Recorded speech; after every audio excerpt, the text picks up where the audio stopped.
guys. So, gagawa kami ng bilo-bilo ngayon. So, ang unang gagawin is, ang gagamitin muna, glutinous rice flour. Tapos, 1 pack of water. Yan.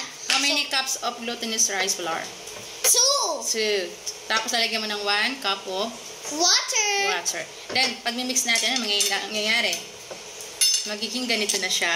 Yeah. And then, we will start making small bowl. Yeah. Bilo-bilo. Bilo-bilo. I hope it's delicious. Yeah, it is. It needs to be perfect, right? Yeah, we have to make a perfect circle.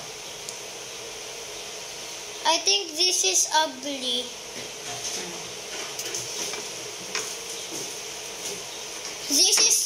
This is big and this is small.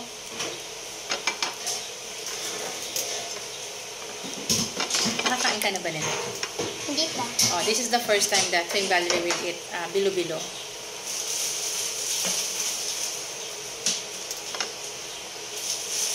Kaya nakatikim na kayo ng bilo-bilo, guys.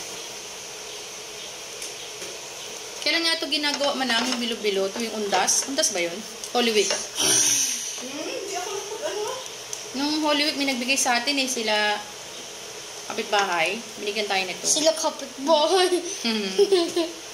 Nung Holy Week, ang dami nagbigay sa amin ito. Mga kapitbahay namin kumuha. Mami, pwede akin na lang yung iba natira dito? Oh, sure. So, may ikaw na gumawa. Okay. Fame will do the rest. And Mommy will rest. May pasok siya ngayon. Hindi siya pumasok. Ba't di ka pumasok na? Anong reason? Kasi, ba't di ka pumasok ang dahilan? Kasi gagawa kami ng Bilo-bilo. bilo-bilo. Bilo-bilo. At saka kasi madalang si Mami na sa bahay. Di ba, nak? Eh, mag-banding muna kami today.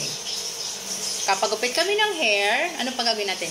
Diba kasama si Manang Sally? Yeah. Gusto mo ba magpagupit ng hair, Maiksi? Mas hahaba ba yung hair ko pag pinaiksi? Siyempre hindi. Kaya nga pinaiksi kasi. Sabi ni Manang Sally.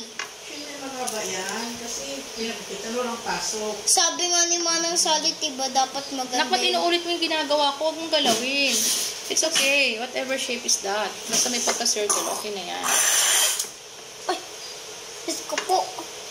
May nadikit na ang baby. So guys, update namin kayo pagtapos na yung aming bilo-bilo. Yeah!